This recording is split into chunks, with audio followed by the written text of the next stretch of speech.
having started, let me let my audience know who Coach Kishna is. Ms. Kishna Selsi is a certified trauma and resiliency coach. She is a trauma support specialist, clinically trained in trauma coaching, parenting, and relationship specialist, domestic abuse advocate, and youth development specialist. Nervous system regulation and emotional development are the focus of all of Coach Kishna's services, with the goal of guiding individual into soul rest. With her training and experience, Coach Kishna has published several trauma-informed self-help books, including Life Lesson on Love. So we are lucky that we have you here with us today. I find out that you have a Caribbean background,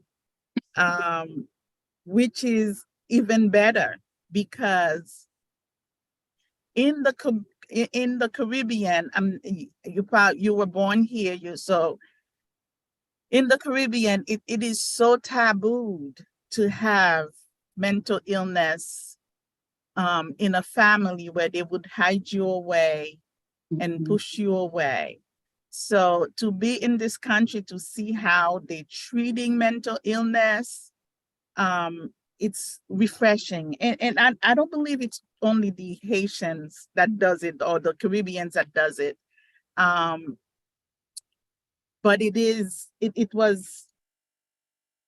it's good to see that the awareness is out here and people are talking about it all the time. And I'm grateful you're here with us. We can shed some light on resources and all. My first question is, why is it important to have more professionals? Like I said, your background, you have a background from the Caribbean, more professionals that looks like us in the industry, because a lot of people say that when they look for a therapist. So one of the biggest things that we do not have in our community, Black African-American Caribbean communities, are mental health professionals.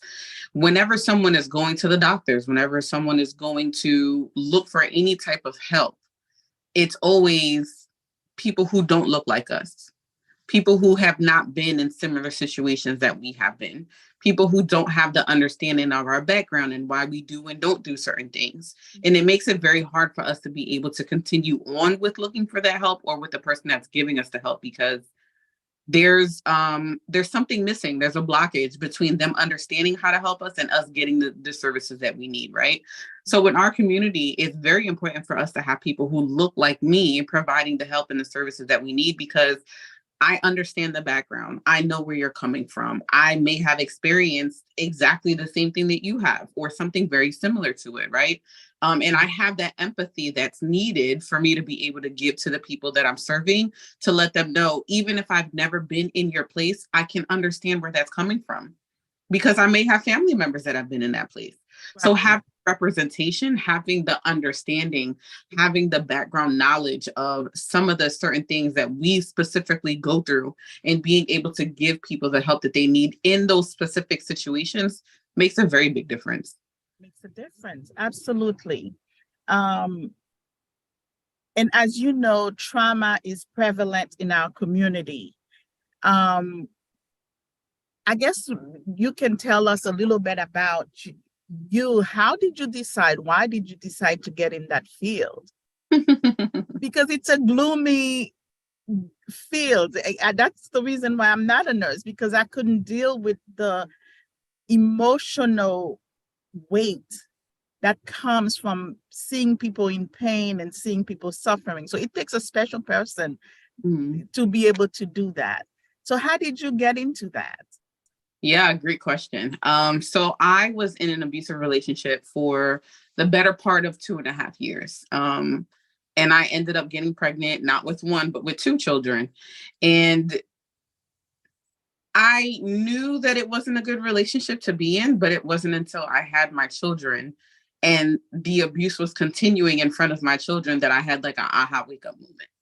And I said I needed to leave. And when I made the decision to leave, I had a conversation with someone who explained to me that it was abuse, even though he didn't put his hands on me. And so once I was able to get that understanding, I said, okay, I need help. I could not find anyone to help me in the way that I needed help. There was no representation, people who looked like me and who had been through what I had been through to be able to help me. And for me, that was a problem. So I stopped going to other people to look for help and I figured out how to help myself.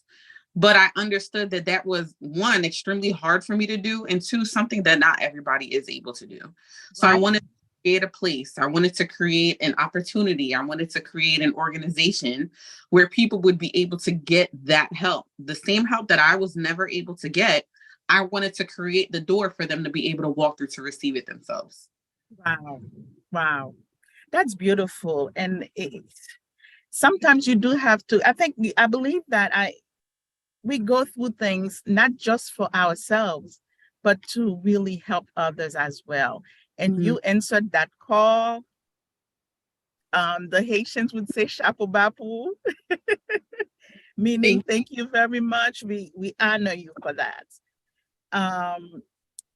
Why is it important to have a specialized in trauma professional like you? Because we can have therapists to deal with the things that we're dealing with at the moment, but it takes that specialty to be able to go in your background and pull how it affects you in your life, all throughout your life, and if you don't deal with it, possibly moving forward. Why is it important to find people? Because I was teaching in the Philadelphia school district for a minute, and a counselor told me that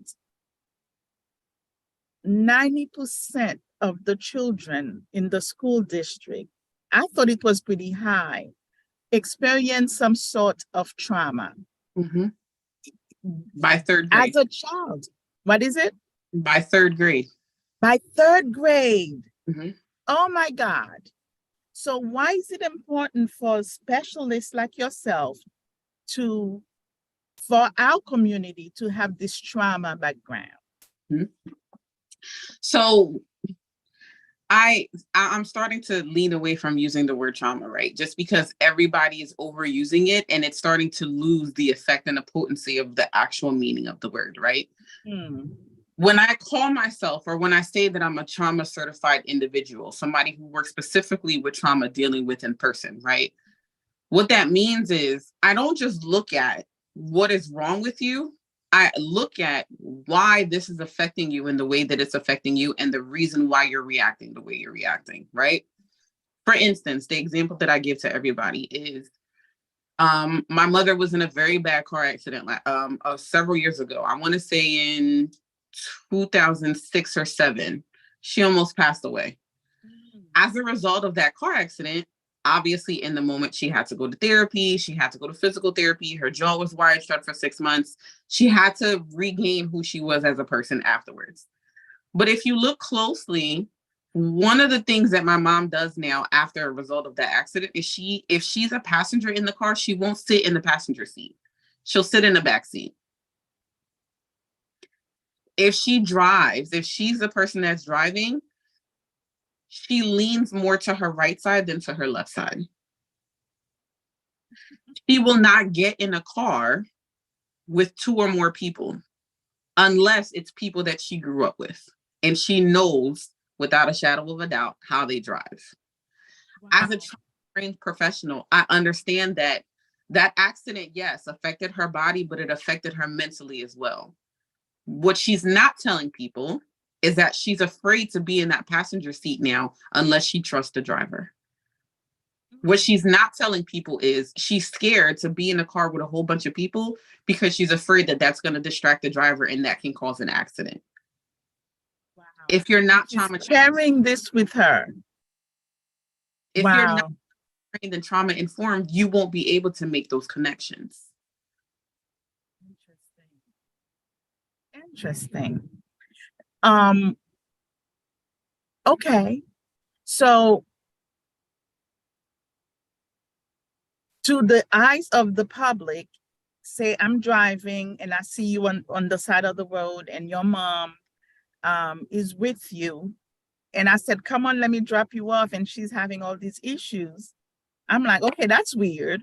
You know, people use these terms and so, but the key is there's a reason for these types of behaviors. So, and it takes a trauma specialized person to detect it and hopefully give that person a little bit of freedom. And I always tell people, so I specialize in youth. I've been working for youth for the last 20 years. And I always tell people there's no such thing as a bad kid. There's a kid that's reacting to something that happened to him. Okay. And once I started having those conversations with the parents, like, you don't have a bad kid. Something is going on and we need to figure it out. Wow. Every single child that I've had to have that conversation with the parent, and we had to sit down and figure out why this child is reacting in the way that they're reacting, something always was wrong. And once we figured out the issue, that child no longer had those behaviors. Awesome. We need 1,001 of you because it's a lot. It's a lot of them. Can you talk about, I guess we did talk about the trauma, how it affects us individually. And I think the mental illness has taken a whole, look at our glasses match. I just realized that. It's taking a whole different turn with the pandemic. I think the pandemic worsened people's state of mind. Can you talk about the shift that happened in our mental health since the pandemic? Yeah. Most definitely. What a lot of people were doing, people who had mental health issues before the pandemic, they were able to cover it up with doing certain things, whether it was going to the gym, whether it was hanging out with their friends, whether it was drinking, whatever it was, they had their vices that helped them control what they were feeling and dealing with on the inside. When the pandemic hit and everybody was shut in the house, you had no choice but to let those demons come to surface. A lot of people were not prepared to deal with them. So what happened is, for instance, let's say I have anxiety. The way that I deal with my anxiety is I go out and I'm social and I'm constantly drinking all the time with my friends. Pandemic hits, I'm in the house. I'm no longer able to be outside around other people to mask my anxiety. I'm no longer able to drink my anxiety away. The things that I used to be able to do to deal with my anxiety, I no longer have them anymore. So my anxiety has no choice but to show its ugly head. And now I'm not prepared to deal with it. Wow. Wow. So I think the good thing about what happened with our mental health, like, because it was so many people, they say it was a pandemic on its own. Along with the pandemic, there were so many people, we had to become aware of what's going on with our mental health. And nobody, like you said, because we weren't prepared to deal with it, the stigma, because it was so far in between. I don't know if it was so far in between, but is it because now everybody's on the World Wide Web and everything is being talked about online? So our knowledge base expand. Is it because that we having more mental health issues, or is it because we're talking more about it? We're talking about it. Has been something that's been plaguing every community for a long time, for a very long time, right? But now everybody has a platform. Now everybody has a voice. So because more and more people are using their platform and more people are speaking their voice, now we're realizing more and more people are having this issue. And because we're now seeing more and more people are having this issue, now everybody is trying to race to the finish line to become a mental health professional to deal with these things. The problem is if you're not getting the proper training to be able to deal with certain mental health issues, you're going to cause more damage than do more good. That's another scary piece. That's another scary piece. Yes. So the stigma is being lifted. Do you feel like it's being lifted? No, I don't think it's No. it's just more plainly visible. Okay. So how do you think we can normalize getting care for our mental health, trying to remove that stigma? Because that's one of the barriers why people are not getting help. That's a great question. I really don't know how we can remove the stigma. Mental health is very big in our Western civilization, but once we come out of our Western civilization and go into other communities and other populations, there's not so much conversation about mental health. And so the stigma in those places and in those countries are always going to be there because there's not enough voices and there's not enough platforms for people to know that it's okay. Okay. So what would help that is to continue to go and spread the word. Now we have the internet. Thank God we can try to help and do that way. But let's keep the hope. Let's keep the hope because there's so much good information out there about the mental health. I work for the mental health department in Delaware County, and I'm not a clinician. I work on the administrative piece of it. So I hear a lot of stuff and I see a lot of things going through my office. I was talking to a counselor that takes care of children, and she said to me, they are trying to move away from the word mental health awareness because the month of May is mental health awareness, especially for children. They say that they want to keep it they want to change it to mental health acceptance. Have you heard about that term yet? I have not heard about it, but I think I think they should combine it, awareness and acceptance, right? Because I still very much feel like not enough people are aware that these things that we need to work on. I feel like not enough people are aware that mental health shows up in every aspect of our lives. I think that not enough people are aware that we need mental health days and we need mental health breaks and we need to take the time to focus on ourselves in order for us to show up for everybody else. So I think that they should still leave it as awareness, but add acceptance on top of it, right? So mental health awareness and acceptance. I like that. I like that. So what advice do you have for someone who's struggling with mental health issues? What would you tell them?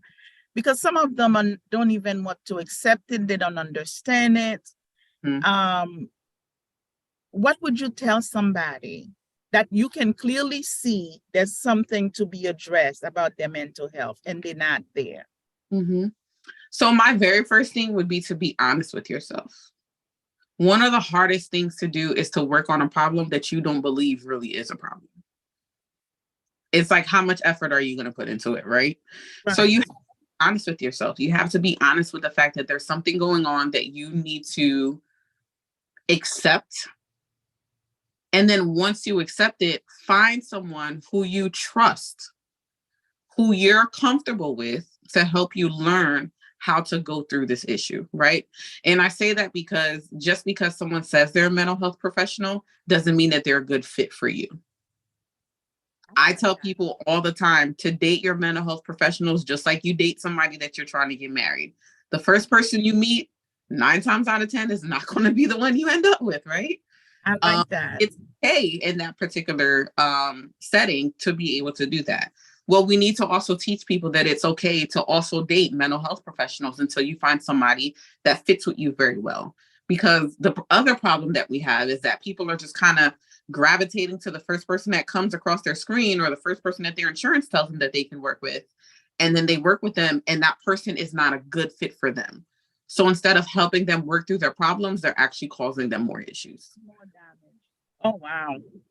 Um, I've never heard that term, date your mental health professional. I like that, and I can share with people to do that. That's a because they think, oh, I tried therapy, that didn't work for me. Mm-hmm. You tried therapy with the one person that didn't work. You need to find your person. Right. That's wonderful.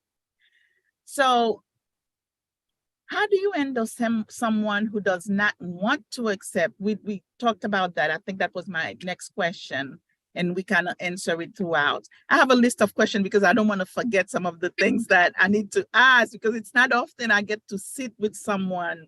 I have your undivided attention to talk about these things, so I had to make some notes. How do you help your clients set goals and create action plans? Once they accept that, okay, there's something wrong, you are a match for them, how do you coach them into a program and get their buy-ins to do it? Because I've gone to therapy where you have homework to do. Mm-hmm. But because sometimes if you're not totally vested, if you just, let me test the water to see what's going on, if you're not totally vested in it, you might think that this homework is wasting your time. Is there a way that we can help people understand we're taking these steps for a reason? This is the outcome. Mm-hmm. Or is it important for them to take it one day at a time? I don't know.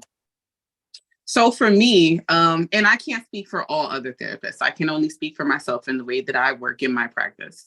I don't tell any of my clients what they're supposed to be doing or what their homework is, right? One of the very first things that we do, very first conversation that we have, very first 30 minutes that we have, you're telling me what goals you would like to work on. So you're giving me 3 to 5 goals that you feel like are very important to you that you would like to work on. And I give everybody the same disclaimer. It's okay if the goals that we have today change in 2 or 3 weeks after we continue with our conversations. I don't want you to feel like, well, oh my gosh, I decided that I wanted to do something else, but I don't know how to tell her. This is all about you. So you have to tell me what direction you want me to take so I know where to go with you. Very first thing, you tell me your goals. After you tell me your goals, we now have a basis for the way our conversations are going to go. For instance, if you tell me one of your goals is to be, you want to build more confidence in yourself, right? And I get that a lot. I have a lot of people who come to me and they say, I'm struggling with my confidence. I don't know what I need to do to work on my confidence. Cool. That lets me know that moving forward, a lot of our conversations have to be about self-care. And I know a lot of people are like, well, I don't understand how self-care equates to confidence. Well, let me tell you how. Self-care forces you to be intentional, to think about yourself and to do things for you that are very important to you, to give you rest, to give you peace, to give you relaxation. The more you practice self-care for yourself, the more confident you feel in making decisions for yourself, but also making decisions around you that affect you as well. Huh. Okay. So if you tell me, you come to me and you're like, one of the issues I have is I need to work on confidence, we're going to focus on self-care. I can see where it's connected. I can see where it's connected. Awesome.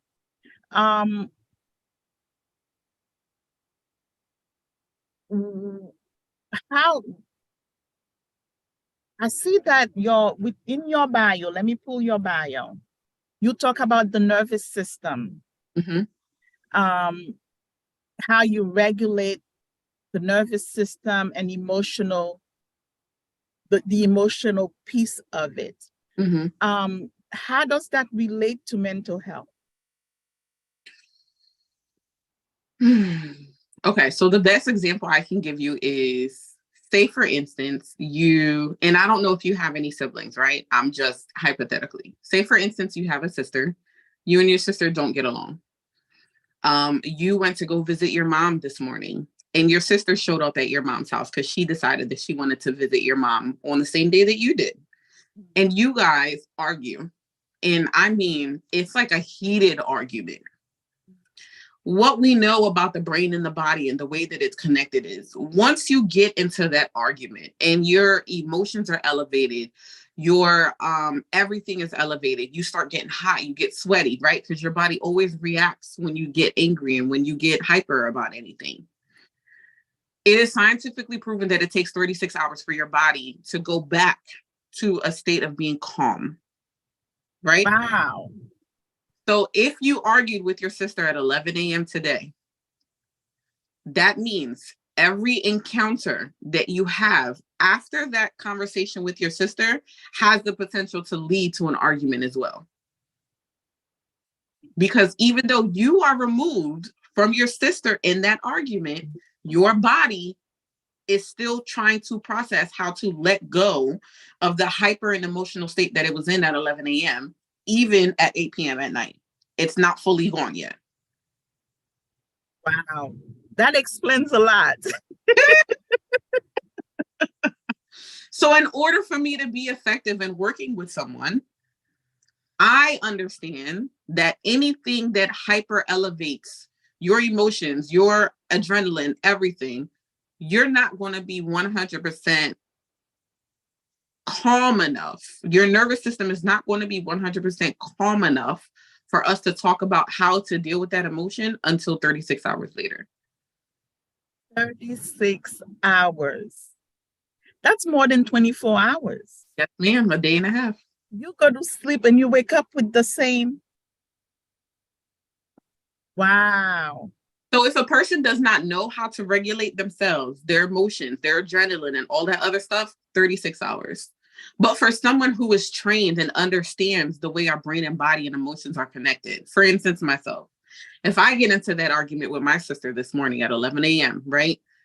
By 3 p.m., because I have an understanding of how to regulate my emotions and I know what to do, I know what self-care things I need to practice, I can now train my body to be regulated by 3 p.m.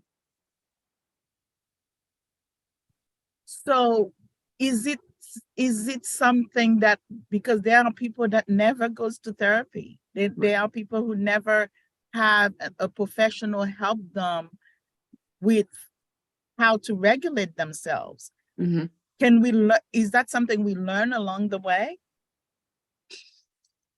If you're intentional, yes. Intentional. If you're aware of yourself. So it takes a lot more than just being aware of yourself, right? Being aware of your entire being is step one, right? Because even as much as we're aware, there's still other things that go along with it. I can be very aware of my body and not understand that my deregulation takes 36 hours to get back to being regulated. I was intentional in taking courses and learning about these different things so that I understood, one, because self always comes first. I literally was telling someone yesterday, I practice self-care very hard. Sometimes maybe a little too hard, right? Every turn to incorporate with my clients, I do it to me first because I need to know how it works. So I'm going to take all of these things that I learned and I'm going to practice it on myself first. Once I see how it works with me, now I know if I sit down with Coach Irma, I know how to do it with Coach Irma because I did it to me first. But I was intentional. I went out of my way to learn these things and then put it into practice. I see. Wow. It's a shame that in our community, healthcare is not free enough for us. Mm-hmm. And a lot of people don't have access to a therapist like you. I think when I called you originally, I wanted to come for professional therapy sessions. And one conversation that we had was, you don't take insurance. Mm-hmm. Do you still not, you still don't accept insurance yet? So I actually just received a letter yesterday letting me know that I'm finally credentialed and I'm waiting for my contract to be sent over to me so that we can start taking insurances. Congratulations. Thank you. Congratulations, because that's many people cannot afford to pay out of pocket for their health. It Mm-hmm. breaks my heart, but that's what it is. That's the situation right now. That's Mm-hmm. a big thing for people. Some people can afford it. And value it enough to go ahead and pay for it. Mm-hmm. So that's a big piece for our community. The healthcare system, if you have insurance, if you're working right now, I think a lot of the organizations are providing what's called the EAP Mm-hmm. program, where they give you a certain amount of therapy for free, not only for yourself, but if you have children, that's, say I have adult children or teenagers, they don't even have to be under your insurance to get that that mental health care. Mm-hmm. So that's a big, big piece that we really, really, really need in the community. And all these red tapes you have to go through to get your company under the umbrella so you can help people. Mm-hmm. Kudos to you, because I'm sure you were doing just fine without the insurance, but it's when you really it shows that you really want to help people um, that needs the help and cannot afford it. I do. Um, I cannot thank you enough for today, for today's session, for giving me the time. I know it's Mother's Day, and I think there's no accident in life. There's a reason why we couldn't meet the last time, and it's happening today. So this is the biggest Mother's Day gift we can give to people today. I appreciate you. I didn't, although we are live, but I didn't advertise it this morning because I know it would be Mother's Day, and I don't want people to but it will be posted and shared. And so if people want to get in touch with you, can you talk about your company, or even let me put this here for now. Let me share my screen again. Can you talk about your company and how to get in touch with you? Yeah, sure. So the overall parent company is called Balance in Life and Kids, in which we provide trauma-informed services.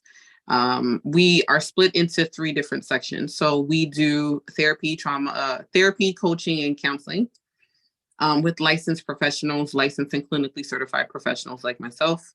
We provide early intervention services. So we go into daycares and school districts and provide early intervention to autistic students. And then we have our wellness center that is located in the Maniac section of Philadelphia. And that was opened because I understood that not everybody was ready to go to talk therapy, but they realized that there was something going on with them and they needed to figure out how to learn how to manage their stress and learn how to take better care of themselves. So we opened up the Soul Healing Wellness Center in order to provide people with body movement therapy. So we do stretch classes, we do breathing classes, sound bath and breathing classes. We have self-care workshops. We have a couple of different activities coming up now that it's finally nice outside and the sun is staying out, right? Yes. We have a lot of activities that we're doing outside as well. So anybody who is interested can go to our website, www.balanceinlifeandkids.com or www.soulhealing.com. We also are on Instagram and Facebook, Balancing Life and Kids, and soulhealing.com. Or you can just give us a phone call. Our office number is 215-486-1476. Phone number is 215 486 I'm sorry. 1476. 1476. Mm-hmm. That's awesome. Thank you so much. We will Healing is not ING, it's HLN. So WW, let me get it right. Yep. soul, and then healing, you can just take out the ing Okay. and put n. Yep. So .com. Okay. there you go. Perfect. Perfect. Thank you so much for your time. Thank you for Anybody who needs to get in touch with Coach Kishna, she's about to get insurance going for her clients. Let's bombard her. We need her in the community. I thank you so much, Coach Kishna. I know it's Mother's Day. I'm gonna let you go ahead and enjoy your family and enjoy your Mother's Day. I will be in touch. I honor you today. Thank you so much for all that you do for our community. Thank you. Thank you. Have a good day. Thank you. Happy Mother's Day. Thank you. Thank you so much. Thank you, everyone. We will be in touch. Coach Kishna was great. I'm grateful. Let me stop sharing. I'm grateful that she was able to do this today. We've been waiting on this. I'm sorry we didn't get it advertised, and so we can have this interaction with everybody else. But please, if you have any questions, you can contact her and send information that you need from her.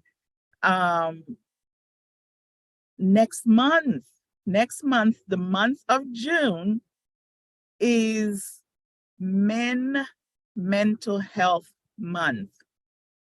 This was new to me. I didn't know it was Men Mental Health Month. So my goal is to find some male. I have a cousin who is a psychiatrist. He is a nurse practitioner. He has a doctorate in psychiatry. So I can't wait to sit down and talk to him about Men Mental Health Month. So thank you for your time. This is so much needed in our community. We cannot allow mental health to take over our community anymore, to take over our children, our own mental health. Coach Kishna talked about self-care. When you care for yourself, that's half of the battle. When you're taking care of yourself, that's half of the battle. So don't feel guilty to give yourself to take care of yourself. Take the day off, and you are allowed to have a mental health day away from your loved ones, away from the job and everything else. Thank you so much for your time. We will meet again. I just love doing these type of things. We will meet again, and we will continue the conversation. Let's talk about mental health until we don't only, as Coach Kishna said, we don't only accept it. We're not only aware of it, but we will accept it as well. Thank you for your time. Let's come back to my channel. If this is your first time, please like, subscribe, and click the little bell so that you can get future shows or future talks when I have new content and new material, new shows. My goal is to get a lot more going, a lot more consistent with the different talks. Just to put the information out there for those who needs it. Thank you so much. I will see you soon. I will see you again. Bye-bye.